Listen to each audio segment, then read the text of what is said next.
Opposition کی بھی ہم تعریف کرتے ہیں. انہوں نے وسیع تر قومی مفاد میں ووٹ دیا ہے اور اس وقت مخالفت نہیں کی ہے. مخالفت کس نے کی تھی پورے ایوان میں؟ فضل الرحمان صاحب اور جو مذہبی جماعتوں کا اتحاد ہے انہوں نے کچھ 15 اور جماعت اسلامی کے ساتھ کچھ 15-16 لوگ یہ تھے. ان کے علاوہ محسن داوڑ نے اور علی وزیر نے.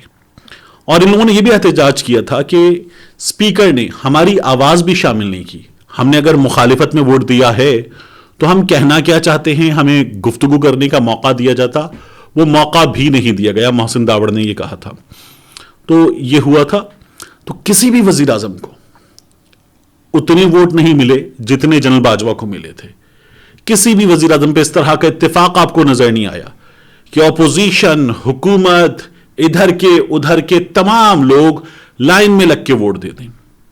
جنرل باجوہ کے سلسلے میں ہوا تھا، یہ ووٹ دیے گئے تھے.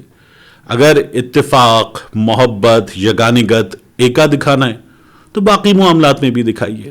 لیکن نہیں، یہ جو سویلین ہے یہ اپنی خود عزت نہیں کرتے. ان کو ان کے معاملات میں کبھی بھی آپ متحد نہیں دیکھیں گے. لیکن جب یہ جنرل باجوہ کا معاملہ تھا تو یہ تمام لوگ متحد نظر آئے تھے آپ کو ووٹ ڈالتے ہوئے. اس کے علاوہ آپ ایک اور چیز دیکھیے کہ جنرل باجوہ کے اثاثوں کی خبر آئی. احمد نورانی نے خبر دی 12 ارب جنرل باجوہ اور ان کے قریبی رشتہ داروں کے اثاثے. تو اس کے بعد کیا ہوا؟ اس کے بعد جو ریونیو ڈپارٹمنٹ کے آفیسرز ہیں ان کے خلاف کارروائی شروع ہو گئی. لوگ برطرف ہوئے، گرفتار ہوئے. یہ تمام خبریں ہمارے سامنے ہیں. بڑی تھورو انویسٹیگیشن، بھرپور چھان لو ایک ایک بندے کو، لاگن شاگن نکالو، کس نے کہاں سے کس جگہ تک ایکسس حاصل کیا، سب چیک کرو. لوگوں کے موبائل فونز چیک کرو، ان کے رابطے چیک کرو، سی سی ٹی وی چیک کرو، ان کے سوشل میڈیا اکاؤنٹس، ان کے رجحانات چیک کرو. یہ سب کچھ ہوا تھا.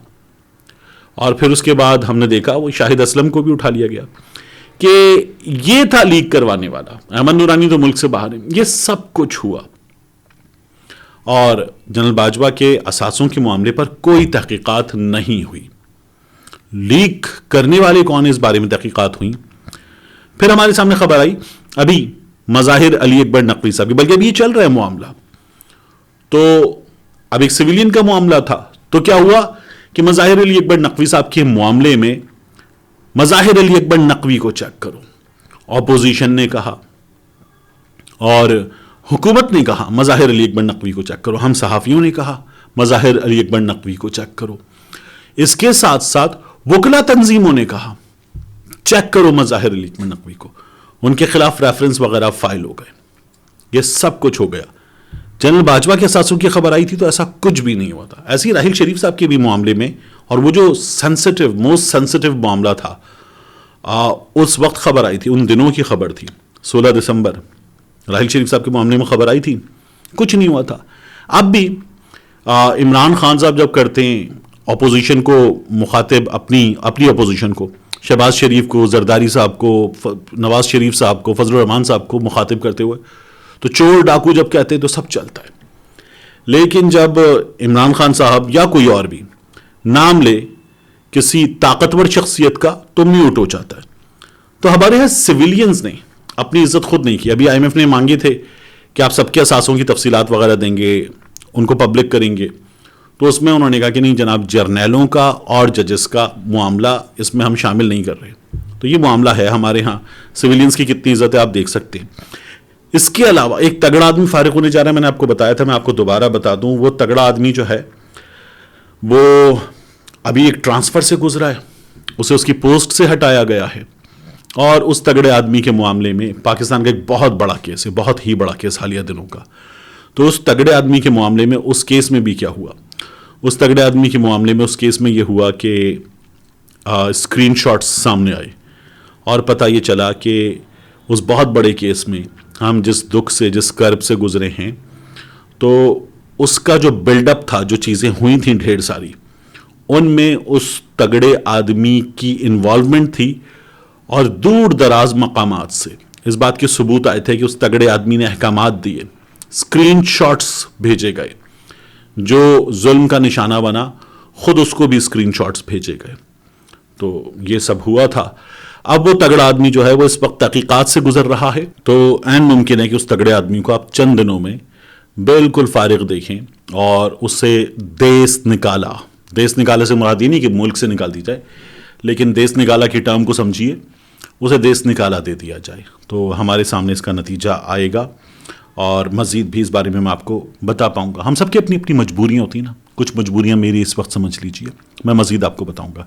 اس کے علاوہ عمران خان صاحب نے آج جو ٹروتھ اینڈ ریکنسیلیشن کی بات کی، نبی کریم صلی اللہ علیہ وآلہ وسلم، ہماری زندگیاں ان پر قربان، ہماری اولاد، ہمارے ماں باپ قربان، ان کی جو مثال تھی وہ دی۔ اور پھر عمران خان صاحب نے یہ بھی کہا کہ نیلسن منڈیلا نے بھی معاف کیا تھا، وہ معاف کرنے کو تیار ہیں، سب کو معاف کر دیں گے سوائے ان کو جنہوں نے قومی دولت لوٹی، ان کو معاف نہیں کریں گے۔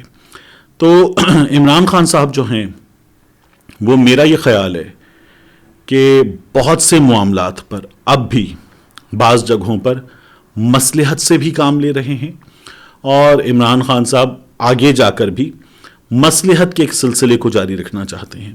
خان صاحب جہاں تک آ چکے ہیں، خان صاحب پر خود حملہ ہو چکا، مزید حملہ ہو سکتا ہے، یہ انہوں نے بھی بتایا، حکومت نے بھی بتایا ہوا ہے۔ تو خان صاحب کو اب یہاں سے آگے جو کھیلنا ہے میری رائے میں، وہ انہیں آل آؤٹ کھیلنا چاہیے، وہ انہیں بالکل کوئی بھی لگی لپٹی رکھے بغیر کھیلنا چاہیے۔ عمران خان صاحب کو اب اپنی اننگز کو ایسے آگے بڑھانا چاہیے۔ باقی عمران خان صاحب کی مرضی ہے، میں صرف اپنی رائے دے رہا تھا۔ تو میرا یہ خیال ہے کہ عمران خان صاحب کے اس فیصلے میں بہت سی غلطیاں موجود ہیں، آگے جا کر ہمیں نظر آئے گا۔ خیر انسان ہے، انسان سے غلطیاں ہو جاتی ہیں، ہم سب سے غلطیاں ہو جاتی ہیں، لیکن اپنی غلطی کے باوجود بھی ہم اوور آل جو کرنے جا رہے ہیں اسے کر پائیں، صحیح کر پائیں، یہ سب سے زیادہ میٹر کرتا ہے۔ ملتے ہیں انشاءاللہ آپ سے اگلی ویڈیو میں۔